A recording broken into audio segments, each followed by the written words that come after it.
If you started gold grinding and you watched old Infinity guides where you just keep farming overnight or however long you want to farm, then you might have realized, well, that doesn't work anymore because Crimson Shroud now kills the Reaper, which triggers the scene with the white hand that always kills you. It's an animation that has a timer that sets your health to 0, so no matter what you do, you'll die. The only way to get around this is not killing the Reaper with either Corridor or Crimson Shroud. Note that it doesn't matter if you kill the Reaper with any other weapons, they will not trigger this animation and the Reaper will not give the 5 golden eggs.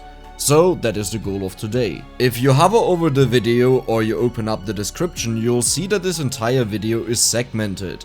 All of these parts are very important to understand how to do this properly and adjust for your situation. Why do I say your situation?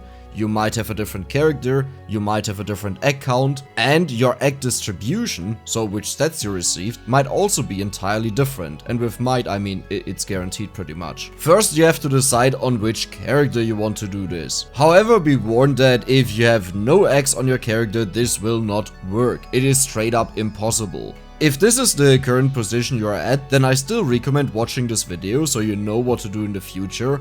However, I will have a video linked on Moon Golem farming, which is the first instance that you do, since there's no faster way to farm eggs. Red Death is the prime candidate since his weapon is just absolutely bonkers. At maxed out stats, and with maxed out I mean you reach the caps that exist in the game, you just insta clear everything as if you had center water on the floor that just covers all the area, including on-screen and off-screen where the enemies spawn. Proper alternatives are Smith and Burrows. However, Smith is only better until you are maxed out on stats, because afterwards it doesn't make any difference, and the game currently has a very big issue where having too much cooldown reduction, meaning negative 100% or more, will just result in Vandalier not shooting anymore. For Gain's Burrows, he is actually quite annoying because you do not want to level up.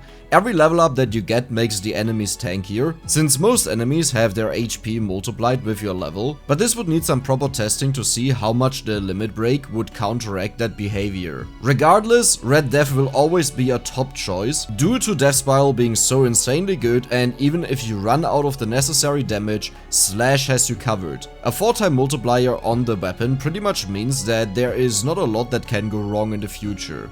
In case you want to go for any of these 3 characters, I will have an unlock guide in the pinned comment as well as in the description. So now let's talk about the entire method. You will play on Hyper but not Hurry mode on Capella. The reason you don't want to play on Hurry mode is because it spawns more Red Death, and if you don't have a ton of damage, then they will just stack up and lag out your game. You'll notice later on that lag is a very big part of what I'll be talking about, so keep that in mind. Playing on Hurry mode only shortens the first 15 minutes, and after that I saw no notable difference, so it doesn't help you out either way, especially if you plan to let this run overnight for 8 hours, 10 hours or whatever. As a killing weapon, I would recommend you one that doesn't heavily impact your frame rate. Your build that you will use on your run is highly depending on your character as well as the egg count and the stats that you currently have, so I will split them up in categories and you can replace them as you need them. As your killing weapon, go for Center Water, Labora or Death Spiral. That means you also need Candelabrador or Tracked Orb or none of them. This mainly depends whether your Center Water can already kill the enemies very quickly. Keep in mind that the more enemies that get hit, meaning if you need multiple hits to kill them, the more lag this entire thing will create. Lag does not slow down your game as long as it's active, but if you tap out, then the game will slow down according to what your current FPS is. So if the game naturally runs in 60 FPS and right now it's lagging down to 20 FPS, then each second will take 3 seconds to pass. This is not a problem if you run it over the night, but it is a problem if you do it while you do other stuff on your computer. Death Spiral is probably by far the best weapon since it covers just everything. It covers your screen, it covers the off screen, and combined with Slash it insta-kills all the enemies. That means less damage numbers and damage calculations. However, the projectiles are also way more lag inducing compared to Center Water or Labora, so it's a trade-off, and I would more recommend Death Spiral if you're not touching your computer anymore and the game stays active. The main benefit this weapon has over the other weapons is the earlier you kill the enemies, the earlier they will respawn, and this will lead to the fastest spawn rate you can achieve in the game. For gold farming, the weapon of choice is Vicious Hunger. I recommend that you let the cats gather some chickens. I think around 100 were enough, but all it does is doubling the chance that when Vicious Hunger picks something up that it converts it into gold. While this sounds amazing, the conversion rate is 0.5%, so 1 in 200, and this is capped out at 1%, so 1 in 100. This also only helps you in the first 30 minutes where a lot of experience is dropped, and after that the best that it does is converting chickens, which super rarely happens. So while it's a nice extra, it's not something that you really need for an infinite run. To get Vicious Hunger, you obviously also need Stone Mass to evolve it, and to round up the gold topic, get Disco of Gold. With Disco of Gold, whenever your Vicious Hunger picks up a gold bag, either the smaller one or the bigger one, it will trigger the gold fever, which will then turn every single kill that you do into gold. On all stages but Ilmolis, this is half the value of a normal coin. On Ilmolis, it's 1/10 of a normal coin. Aside from the bonus stats to your killing weapon, this is also the first point where you really rely on the bonus stats that you get from golden eggs. More amount and more luck will make it more likely that your gold fever keeps going.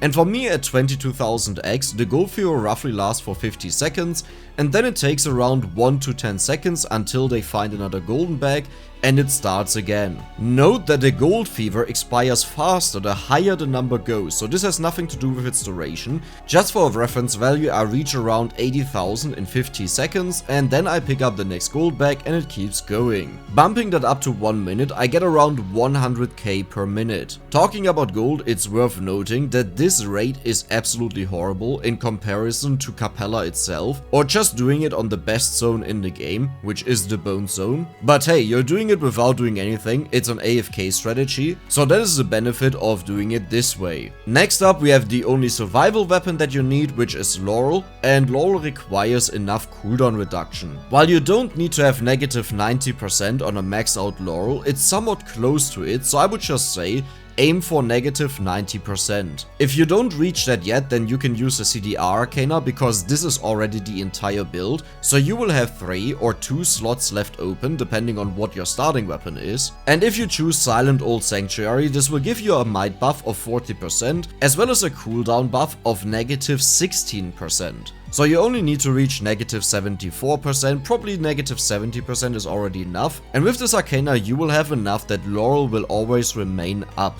In other words, the time it makes you invulnerable is longer than it takes to recharge a shield. Now for the leftover passive items, I recommend just going for Curse. We have Torona's Box, which also gives you bonus stats if you haven't reached the caps yet. Skullomaniac for another 50%, the Golden Ring and the Arrow to the left. Now for one trick that I don't see too many people do, go for Ferachi and Mad Groove. Mad Groove would replace the CDR Arcana. Ferachi is for whatever reason the only weapon that I know of that reaches a ridiculous distance compared to any other weapon. This goes far beyond where the monsters can spawn, and even on a map that doesn't have set locations like the Bone Zone, it destroys everything to the max range. Mad Groove is a nice assistance to get everything from the max distance that the cats didn't pick up yet, but aside from that it is also not that helpful. Believe it or not, Vicious Hunger has an incredibly long range, so this doesn't make a very big difference, but it can help you get over these super long gaps in between casts. Now let's talk about the stat caps in the game, and hey, this would be a great time to check if you are actually subscribed, since I frequently have comments of people that have watched me for months, but they didn't realize that they never subscribed. If you don't want to, that's also fine. I hope you still enjoy the video. The stat caps for Might and Area are 900%, for projectile speed and duration 400%, for amount and the amount of beams that revivals give on Ferachi, it's 10 each, but amount applies to all weapons, not just Ferachi. And for cooldown reduction, it's negative 90%. Going beyond these stats has no effect on the game. However, the latest update has changed a lot in general.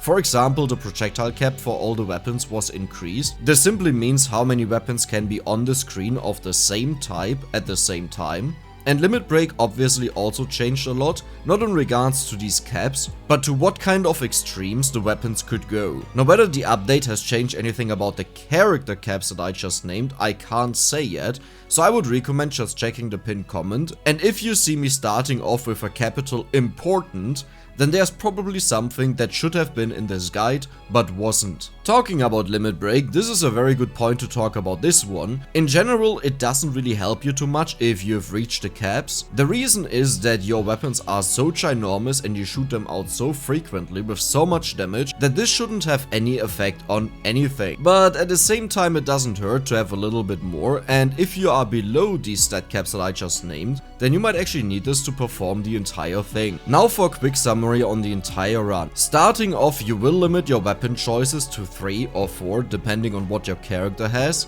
In my case, Vandalier simply stops attacking, so I need another killing weapon, meaning I chose the Death Spiral. If this wasn't the case with Vandalier, then I would have just taken Vandalier as the killing weapon, and I would have only limited my weapons to 3. With the stat caps that I just explained, it doesn't have any impact on my game, it just makes it a little bit more faster to get through the game, and will then end up giving bonus stats from the Limit Break. While the additional Limit Break level ups are nice, as I said, you actually want to avoid leveling up. At minute 1, the very first boss chest will drop, and you should aim to evolve Gatiamari with this. Vicious Hunger will prevent you from picking up experience for a majority of the run, which will then in turn make it easier to kill the enemies post minute 30, as well as Red Death that spawns. At minute 3 you will then evolve Death Spiral, and now you're just waiting to 30 minutes. I hope you enjoyed this guide and that you have a wonderful time spending all the gold on Golden Eggs for other characters. If you're new to the channel, please just take 1 or 2 minutes to check out my content